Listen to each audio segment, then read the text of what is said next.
Chloe, thanks. So the U.S. and Iranian delegations met separately with the Prime Minister of Pakistan for peace talks this morning, but did not talk to each other. CBS LA's Shada Mizell reports that the talks begin with a shaky ceasefire and with the Strait of Hormuz still largely closed. U.S. Vice President J.D. Vance arriving in Islamabad, Pakistan early Saturday morning, ahead of high-stakes negotiations between the U.S. and Iran. The Iranian delegation, led by Speaker of the Iranian Parliament, arrived Friday. Security in the region already heightened. The peace talks come amid a 2-week ceasefire, which is on shaky ground. Vance, speaking to reporters ahead of his departure, evoked a confident yet cautious tone. If the Iranians are willing to negotiate in good faith, we're certainly willing to extend the open hand. If they're going to try to play us, then they're going to find that the negotiating team is not that receptive. The ceasefire began Tuesday, but fighting between Israel and Iran continues in Lebanon. This video in Beirut shows rubble and cleanup efforts underway. The destruction caused by coordinated Israeli strikes against Hezbollah. The fighting in Lebanon is a flashpoint in the negotiations to end the war, as well as the flow of traffic through the Strait of Hormuz and Iran's stockpile of enriched uranium. What would a good deal look like for you? No nuclear weapon, number one. As the conflict continues overseas, Americans at home are feeling the economic impact. Treasury Secretary Scott Bessent says those effects should ease once the conflict winds down. As this conflict ends, which it will, we will see prices come back down. I would anticipate we'll be back to normal by the middle of the summer. For now, fuel costs remain painfully high. Shada Mizell, CBS News. Soaring gas prices are fueling a new spike in inflation nationwide. AAA reports the price of a gallon of regular has skyrocketed 40% from the day before the war began. That drove overall inflation more than 3% higher last month, the highest in 2 years. Higher prices sent consumer sentiment plunging to its lowest level ever, and expectations about where the economy is headed sank to the lowest since 1980. And there are questions about how much more consumers can take. It does seem like consumers have some ability to withstand higher prices, but you do wonder how many hits they can take, and if consumption does pull back more, that might be just more reason for businesses to cut back on hiring even more. Airlines are jacking up baggage fees. Jet fuel prices have spiked 60% since the war began, and a report out of Europe warns the fuel crunch could interrupt summer travel.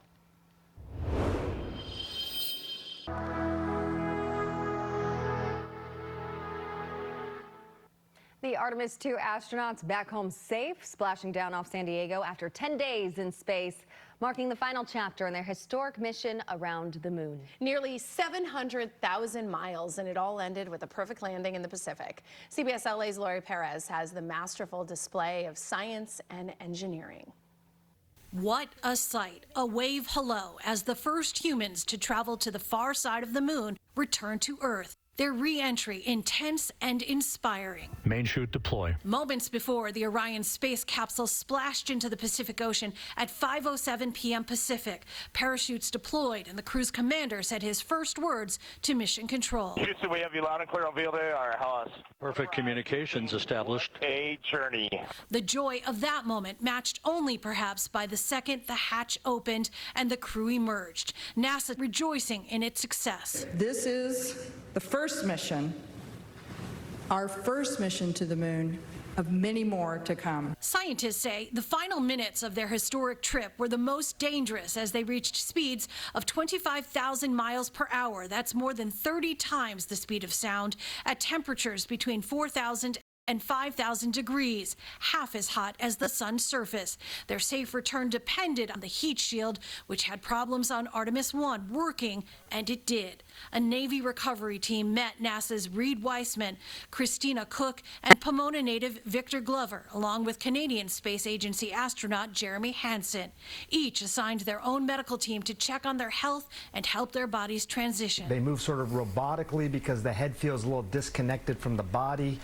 all these sorts of things. It lasts different lengths of time for different people. Astronauts have lots of training, obviously, to deal with this sort of thing, but it's inescapable. Their return ends their journey in a figure-8 path around the moon. Artemis 2 is the next step in a plan to return humans to the moon and eventually establish a lunar settlement there. This is the start of a new era of human space exploration.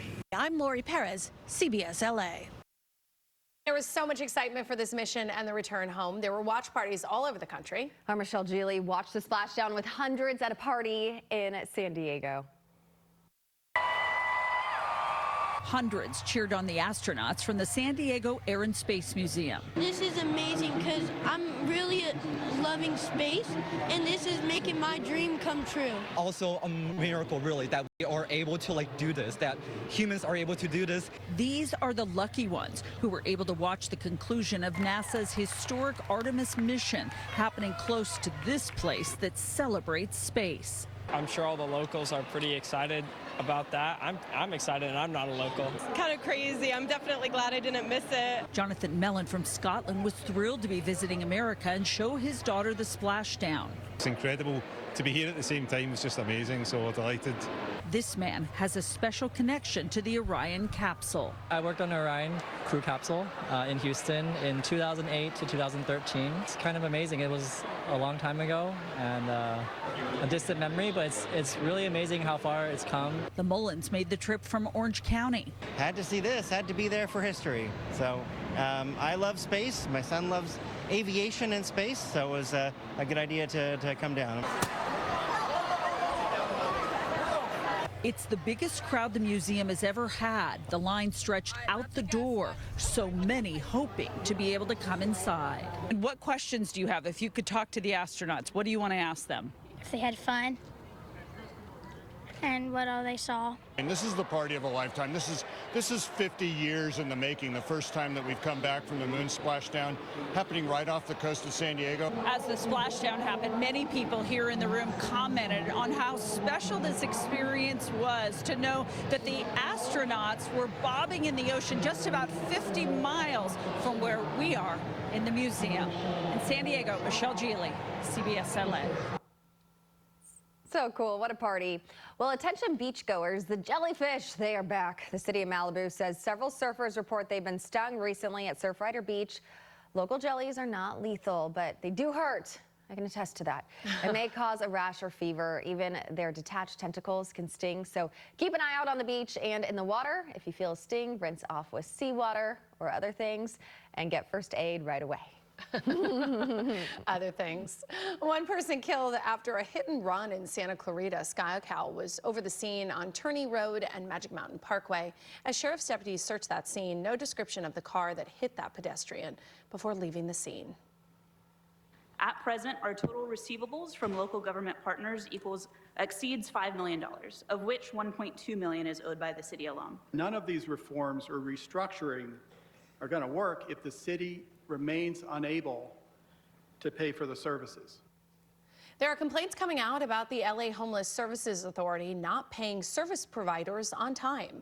Some organizations are waiting months for tens of thousands of dollars. Yeah, so this comes on the heels of the city considering pulling out of funding LAHSA.